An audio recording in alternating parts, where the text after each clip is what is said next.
my name is Allison Hourcade, and I'm the owner and jewelry maker of RockLove Jewelry. So we're here at New York Comic Con, booth 510. We have all kinds of new debut. It's been very exciting because not only do we get to show off some new jewelry properties that we work with, but we get to hear fan feedback. Us as fans, we like to work with the things that we're truly passionate about. So with RockLove Jewelry, what we do is work with different properties. I have pieces that I've been doing for the RockLove Jewelry collection, and then with different properties that we're a fan of, we've collaborated to bring their premium jewelry lines. So for example, StarTrek.com was one of our first. We debuted that last year at Comic-Con 2014, and we get to work with CBS, with Star Trek, and as a personal fan, I grew up watching Star Trek, would sneak down with my dad and watch it when my mom was not at home, and so we were able to translate some of the show into pieces. So my favorite is the docking ring. It's a solid sterling silver ring which we handcraft here in New York City, and it separates. So it's two rings that stack, and then it separates as the engine and the saucer separation. So that's the kind of fun stuff that we get to do when we get to collaborate with these different things.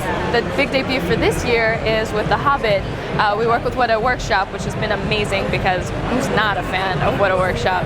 And we have this new acorn necklace that has a little quote. It says, "Small acts of kindness and love" around it, which is the Gandalf quote from The Hobbit. So that's been a big one, and it's wonderful to hear fan feedback because we love the pieces, and it's nice to hear how much everybody else does too.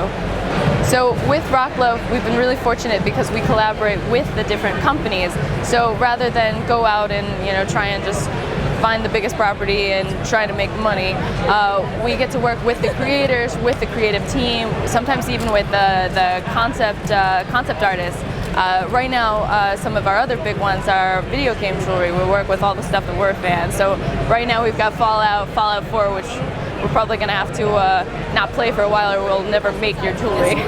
But also Skyrim. Skyrim, we got to work for the Elder Scrolls with the concept artists and Bethesda and their creative team. So we really get to make the things that we're seeing, like the different amulets. The Ring of Heresy is the one that I wear every day. He goes on adventures. And really get to create these things that the concept artists, they thought about and they drew, but never did they translate it into a physical piece of jewelry. So now we get to wear those things, we get to have our dragon shouts and turn into werewolves, and it ends up really translating the passion that the people who conceived of these magical realms have made for us. So those are a few of the ones we are really excited about right now, and coming up in the future, there's a few I'm not allowed to talk about, but we have some big stuff coming with What a Workshop at BlizzCon in November. So like I said, we've been really fortunate because we've gotten to work with all these things that we so enthusiastically love. I would say for anybody that was interested in doing something like this, really stay sincere to your own fandom and passion. It really keeps a sincerity to the product, and I think everybody really sees how much you love that thing, they love that thing, and it comes out with a really wonderful product. So even with the things like Etsy these days, you can make fabulous things and really get them out there, because we all love our various fandoms that we live and breathe and eat and watch and read. So just stick to those things that you really love, and go for making the thing that you would want to wear, or you would want to have, something that you feel really strongly about.